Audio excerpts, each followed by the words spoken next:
Olá a todos, olá a todas, como vocês estão? Muito bom dia, muito boa tarde, muito boa noite, no momento que você estiver assistindo a esse vídeo. Espero que vocês estejam aproveitando as nossas gravações, os nossos estudos, e hoje a gente vai dar continuidade à obra que a gente já vem estudando há um tempo, que é O Espiritismo na Arte, de Leon Denis. Não sei se você já leu a obra toda, se você está acompanhando os nossos estudos e lendo junto com os nossos estudos, mas o importante é que a gente consiga juntos entender a obra do Leon Denis. Não é isso? Pessoal, olha só, nos nossos estudos anteriores, a gente falou algumas coisas, né, sobre o conceito da arte, o conceito da arte espírita, como ela se define, como ela se compara.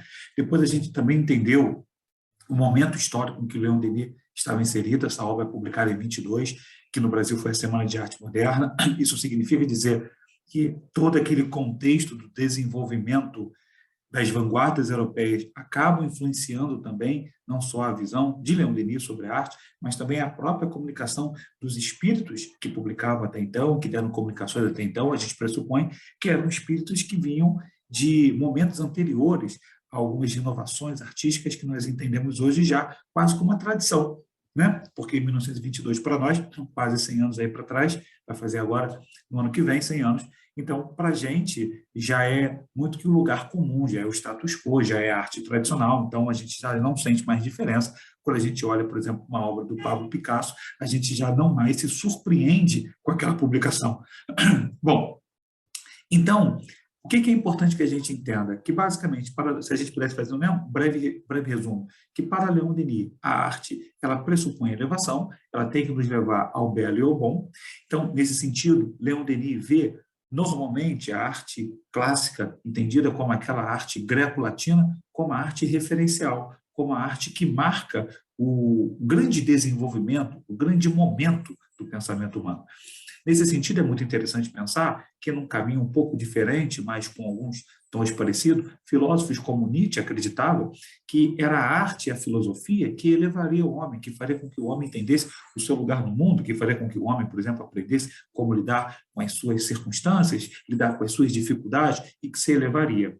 Leon Denis, paralelamente a esse processo, acrescenta, diferentemente do Nietzsche, mas acrescenta que é preciso fazer isso também a partir da religião, nesse caso, a partir do espiritismo, né? Então, o espiritismo, a arte e o espiritismo dialogam em muitos aspectos, porque para Leon Denis, a arte superior é aquela que, de alguma maneira, contribuísse ou dialogasse com essas verdades espíritas, como a evolução, o desenvolvimento, o progresso, a ideia de desenvolvimento moral, desenvolvimento espiritual. Bom, entendendo isso, qual é o nosso papel? Qual é o nosso estudo de hoje? Basicamente, é um estudo sobre a inspiração. Então, a gente vai ler duas mensagens de Usteta, que é um espírito que vai dar algumas comunicações no livro O Espiritismo na Arte, e a partir disso a gente vai entender como é que essa inspiração funciona. Quando a gente fala em inspiração, me parece muito importante que a gente parta para a questão 521 de O Livro dos Espíritos, né? Que eu quero ler aqui para vocês, porque nos ajuda a pensar um pouco sobre como essa inspiração se dá. Então, Kardec pergunta: certos espíritos podem auxiliar o progresso das artes, protegendo os que delas se ocupam? E aí os espíritos respondem: há espíritos protetores especiais que assistem o que os invocam, quando julgam dignos disso. Porém, o que quereis que façam com aqueles que acreditam ser o que não são? Eles não fazem com que os cegos vejam, nem com que os surdos ouçam.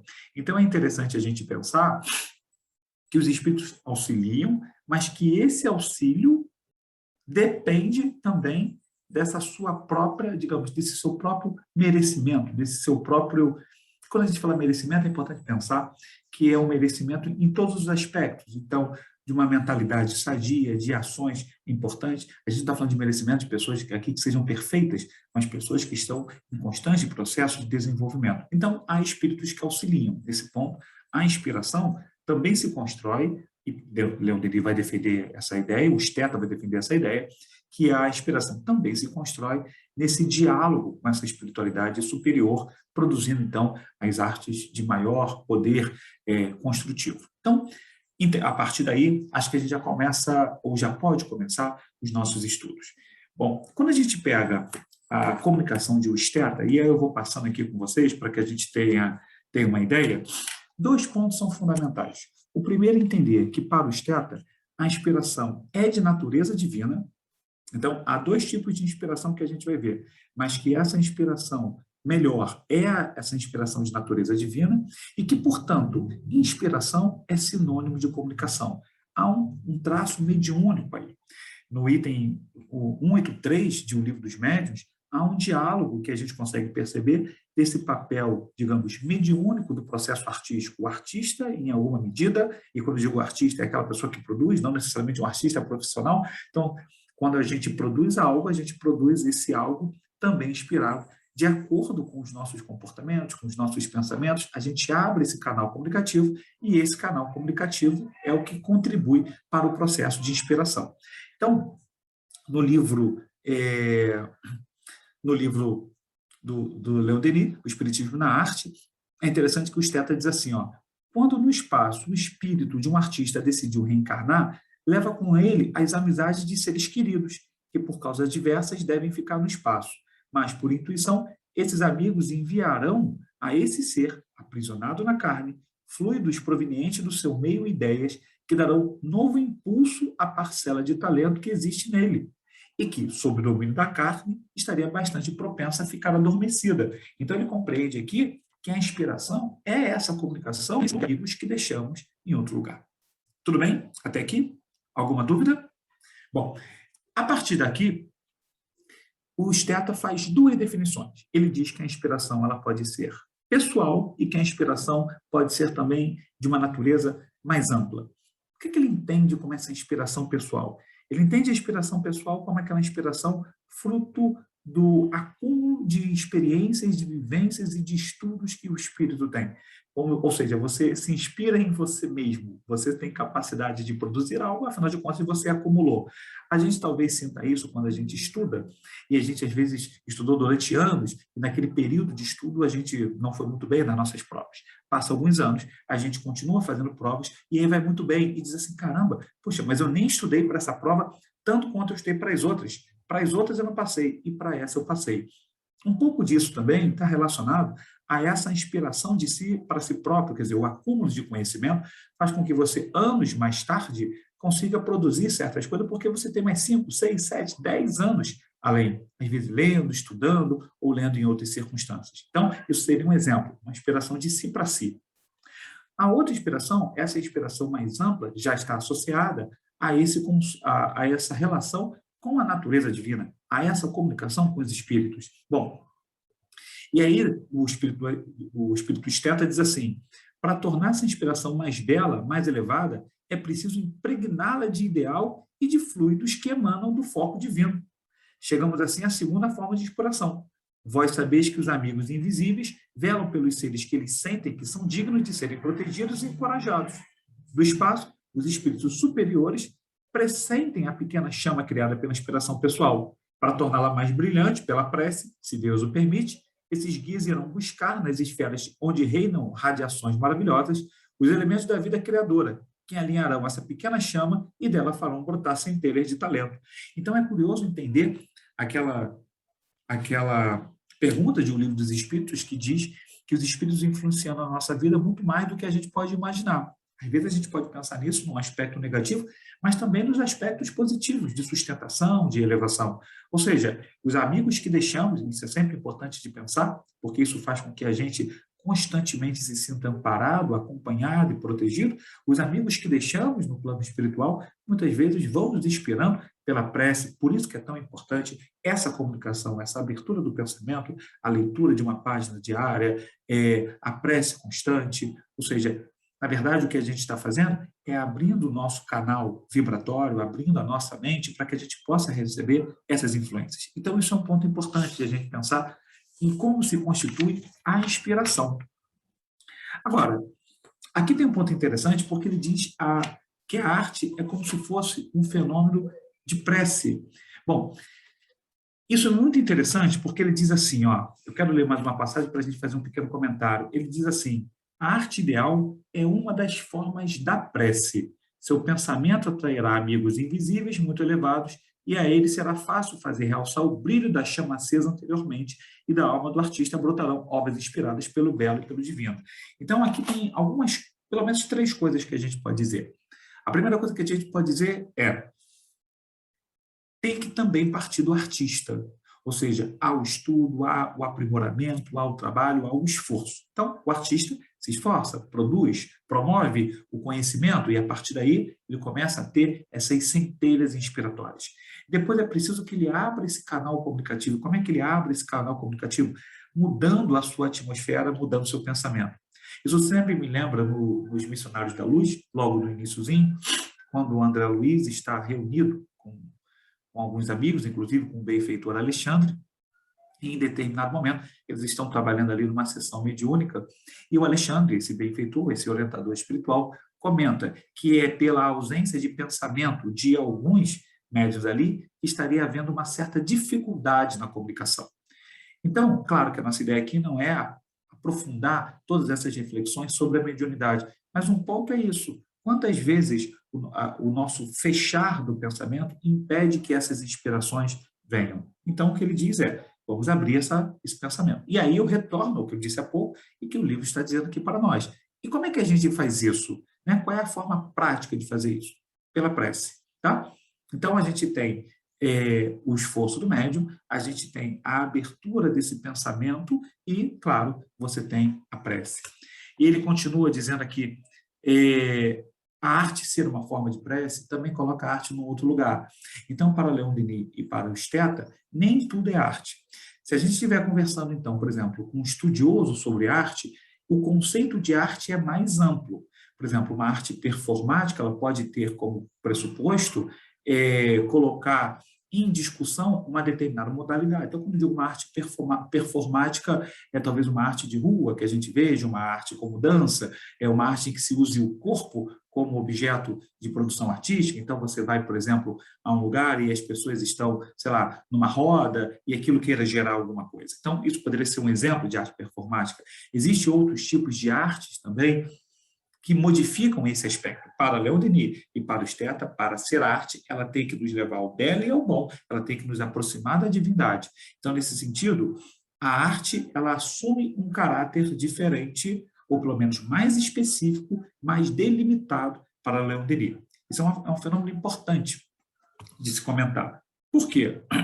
Porque, de uma forma geral, o que o espírito Esteta vai dizer, ou vai reconhecer, a arte grega, ou aquela arte greco-latina, daqueles grandes escultores e pintores, para ele vai ser o suprassumo desse conhecimento. Normalmente, essa arte de grande apuro, de grande burilamento, de grande esforço, e uma arte, por exemplo, que, na concepção dele, atingiria o ápice do conhecimento humano, o ápice dessa moralidade, pelo menos no momento que aquilo estava inserido.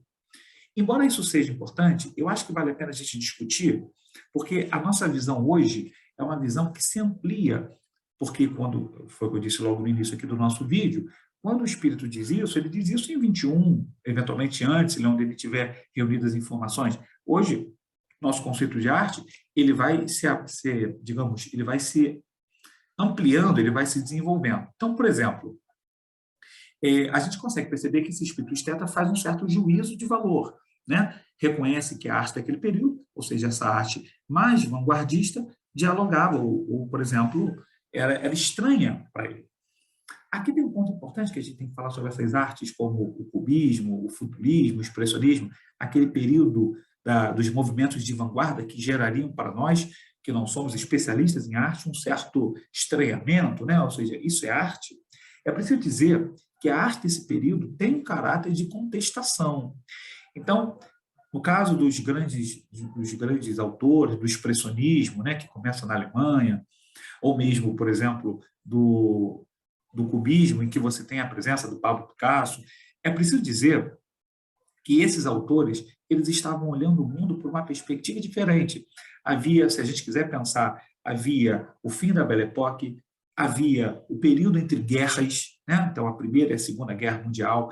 Você vai ter, ali naquele período da década de 20, especificamente lá em 29, você vai ter a crise no Brasil do café, você vai ter na Europa, nos Estados Unidos especificamente, melhor dizendo, a crise da Bolsa de Valores. Então tudo isso vai dando ao homem um certo senso de estranhamento, de melancolia, de frustração, como se todas as suas conquistas e desenvolvimentos não tivessem levado a lugar algum.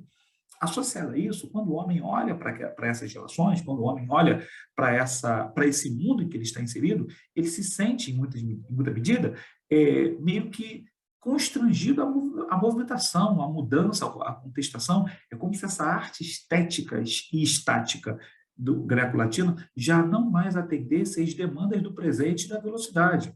Ou seja, são poetas, músicos, artistas, que não vão estar presos àquilo que eles vão chamar de um mundo caduco, né, para usarmos uma referência ao poema Mãos Dadas, de Carlos Drummond de Andrade. Não é mais um poeta ou um artista que vai olhar para o passado, porque o passado, em alguma medida, contribuiu para a construção desse presente do qual ele se sente incomodado. Então, a arte desse período é uma arte de contestação. Nesse ponto, distingue da imagem que Leon Denis está trazendo. Ele está trazendo essa imagem da arte como inspiração. E aí o ponto fundamental não é necessariamente para o humano uma exclusão. Talvez olhar a arte como forma de contestação, porque nós devemos olhar a arte como forma de conhecimento, a arte como forma de conhecimento em que você materializa uma percepção de mundo é muito interessante para que você abra a sua concepção, para que você abra a sua mente, para que você entenda outras perspectivas. Paralelamente a isso, a presença de uma arte como essa proposta por Leon Denis pode nos dar a força e a resiliência para a gente superar essas dificuldades e, eventualmente, nos fortalecer para que a gente possa fazer essa transformação tão necessária. Então, no primeiro momento, não me parece excludente essas duas perspectivas, se nós levarmos em consideração que elas também não deveriam ser, talvez, anuladas, ou seja, porque eu vejo uma arte de inspiração e não posso haver uma arte de contestação. Então, o que o Leon Denis está dizendo e o Espírito Esteta está dizendo para que a gente atinja essa arte superior, a inspiração, essa inspiração divina, ela sempre precisará construir algo, sempre precisará ser a construção de algo, sempre precisará ser algo que nos desenvolva, nos amadureça, nos aprimore. Ok? Bom,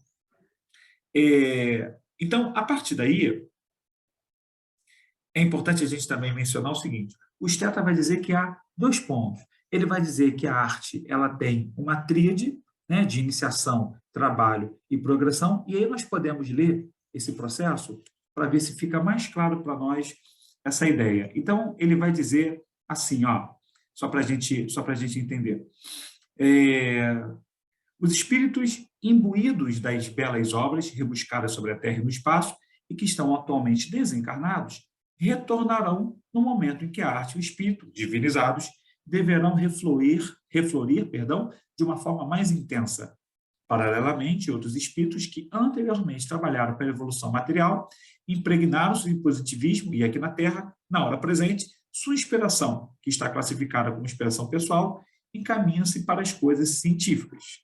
Então, antes de a gente continuar, observe então que cada uma das experiências da romagem do espírito, seja na Terra ou seja na erraticidade, contribui para um desenvolvimento importante.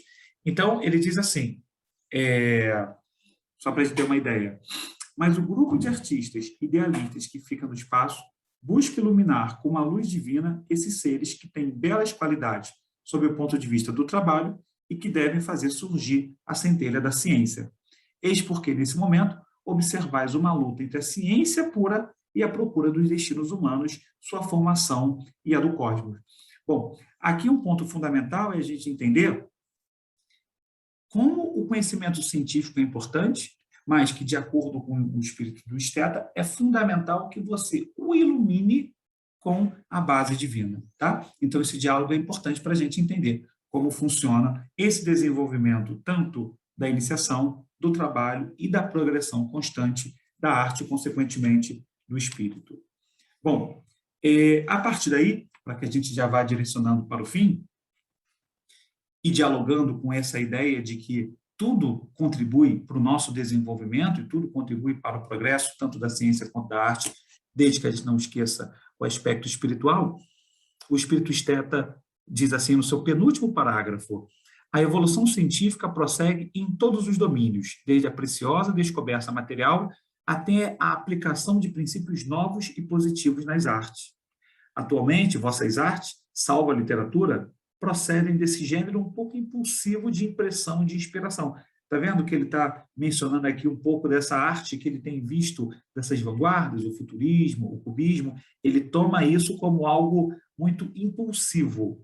Se durante a Renascença as composições pareciam por vezes um pouco ingênuas, em vossos dias a cor, a forma, o poder da inspiração não faltam, mas será preciso adquirir nos séculos futuros a noção de ideal que servirá de elo a todas as obras do pensamento. Deus vos dá por aí o sentido real e profundo da sua obra universal. Bom, aqui ele entende que existem essas novas artes, ele entende que a arte da Renascença tinha um valor, a técnica, o poder, talvez um pouco ingênuo, até por conta da representação do Deus e do poder da divindade, então sempre ainda muito antropocêntrica, muito era formada numa visão de castigo, sem a percepção que a gente hoje tem de muito mais reação de causa e consequência, de uma relação muito maior com a divindade, então há esse lado, e por outro lado, ele vê hoje nessas vanguardas um caráter mais impulsivo, que na verdade era também, tinha muito essa impulsividade própria desse processo crítico a que se queria fazer. Havia um conceito interessante na literatura que eles chamavam de fluxo de consciência, que em teoria seria você escrever muito rapidamente alguma coisa, como se aquilo não passasse pelo crivo do intelecto ou não passasse pelo crivo da razão, para que você pudesse gerar uma escrita mais, digamos, inspiradora, uma escrita mais autêntica, mais anímica e menos pautada de um raciocínio que poderia cercear parte dessa inspiração. Tá? E no final ele conclui, as belas concepções que podem brotar de uma alma ardente no trabalho e plena de admiração pelo Criador é o ponto fundamental que ele quer desenvolver. Ou seja, o que a gente consegue entender, de uma maneira geral, esse ponto central da inspiração só para que a gente possa resumir, essa inspiração, ela é fruto da comunicação que nós temos com essa natureza divina e que, portanto, quanto mais a gente abrir a nossa mente, nosso coração e as nossas ações e atitudes para isso, mais essa inspiração florescerá, mais a nossa capacidade se desenvolverá e, com isso, a gente conseguirá chegar a essa obra artística superior. Esse é o ponto fundamental para que a gente entenda o pensamento de Leon Denis. Como disse a vocês, a gente também consegue entender a arte em outros aspectos, com outros objetivos e com outras intenções.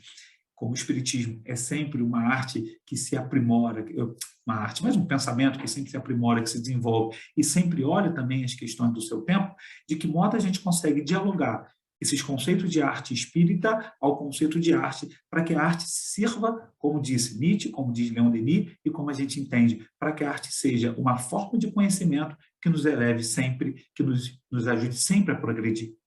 Bom, pessoal, muito obrigado por vocês terem gastado aí alguns de seus minutos para que vocês assistam essas reflexões. Procurem ler a obra, procurem acompanhar esse capítulo que nós mencionamos aqui, e aí a gente continua nos nossos próximos estudos a desenvolver o pensamento de Leon Denis. Muito obrigado a todos, fiquem com Deus.